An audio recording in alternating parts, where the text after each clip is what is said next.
امام جلال الدین سیوطی نے یہ واقعہ ذکر کیا ہے کہ ایک کفن چور تھا.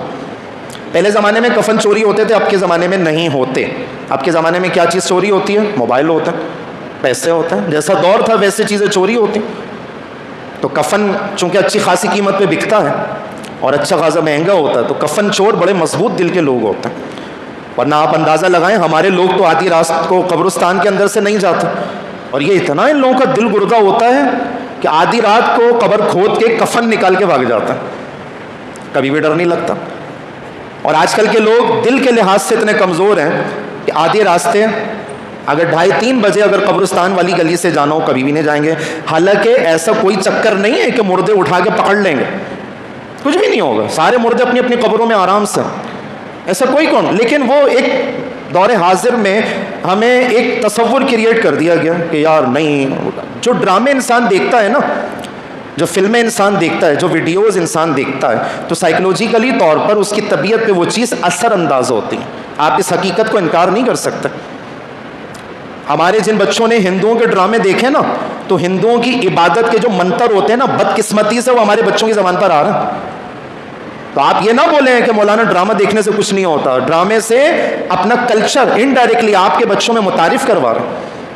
انہیں خدا, رسول, پیغمبر, جنت دوزخ کا تصور نہیں پتا, لیکن بھگوان اور ان کی تمام قسموں کا تصور ہمارے بچوں کو پتا ہے. تو ڈرامے ہماری سائیکالوجی کے اوپر اثر انداز ہوتا ہے. تو میں یہ عرض کر رہا تھا, ڈراموں میں دکھایا گیا رات میں بھوت آئے گا تو جناب وہ قبر کے اندر سے ایک مردہ نکلے گا اور اس بندے کو پکڑ کے اپنے ساتھ قبر میں دفن کر لے گا. حالانکہ ریئلٹی میں ایسا کچھ بھی نہیں ہے. آپ آدھی رات میں قبرستان جائیں, کچھ بھی نہیں ہے بھیا. تو ایک کفن چور نماز جنازہ میں شرکت کی, اور اللہ کی جو ہے نا وہ ولیہ کا انتقال ہوا تھا اس علاقے میں. تو نماز جنازہ میں کثیر ازدحام تھا لوگوں کا, دور دراز سے لوگ آئے کہ یار وہ فلاں اللہ کی جو ولیہ تھی نا ان کا انتقال ہو گیا. اب یہ کفن چور بھی نماز جنازہ, لیکن یہ نماز جنازہ کسی اور نیت سے پڑھ رہا. اب نماز جنازہ ہوا, کثیر ازدحام تھا, دعا مانگ لی گئی, لوگ قبرستان گئے اور مرحومہ کو قبر کے اندر دفن کر دیا گیا. کفن چور نے قبر کے اوپر نشانی لگا دی کہ آدھی رات کو کفن چرانا ہے, لہٰذا آدھی رات کو گیا, دل مضبوط کر کے کھدائی کی, سل ہٹائی, اور جیسے ہی کفن چرانے لگا مرحومہ نے کفن چور کا ہاتھ پکڑ لیا. ہائے ہائے, کیا حالت ہوئی ہوگی اس کی. کفن چور مضبوط دل کے لوگ ہوتے ہیں, لیکن کیا ہے, ہاتھ پکڑ لیا. اب یہ پریشان, زندگی کا فرسٹ ٹائم کا واقعہ, بھلا کوئی میت بھی ہاتھ پکڑ سکتی ہے. اب یہ گھبرا کے ہاتھ چھڑوا رہا, مرحومہ ہاتھ نہیں چھوڑ رہی.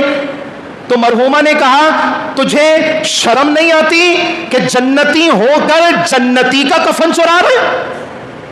ہائے ہائے ہائے, الفاظ ریپیٹ کر رہا ہوں میں, میرے ایک ایک لفظ پہ توجہ رکھیے گا. جب مرحومہ نے کفن چور کا ہاتھ پکڑا تو مرحومہ نے کہا, تجھے شرم نہیں آتی جنتی ہو کر کے جنتی کا کفن چرا رہے. کفن چور کہنے لگا کہ اماں میں کب سے جنتی ہونے لگ گیا, میں تو کفن چور ہوں, چوری کرنا میرا پیشہ, اور چوروں کا تو دین ایمان کوئی ہوتا بھی نہیں, تو لہٰذا میں تو کفن چور ہوں. تو وہ مرحومہ کہنے لگی کہ معاملہ یہ ہوا کہ میں تو نیک انسان تھی نا, نیک خاتون تھی نا, تو لہٰذا میرے نماز جنازہ میں جتنے نمازیوں نے شرکت کی ہے, اللہ تبارک و تعالیٰ نے میرے صدقے تمام نمازیوں کی مغفرت فرما دی ہے. میرے صدقے تمام نمازیوں کی مغفرت فرما دی. جب تیری ہر چیز کی مغفرت ہو گئی لہٰذا تو جنتی ہو گیا.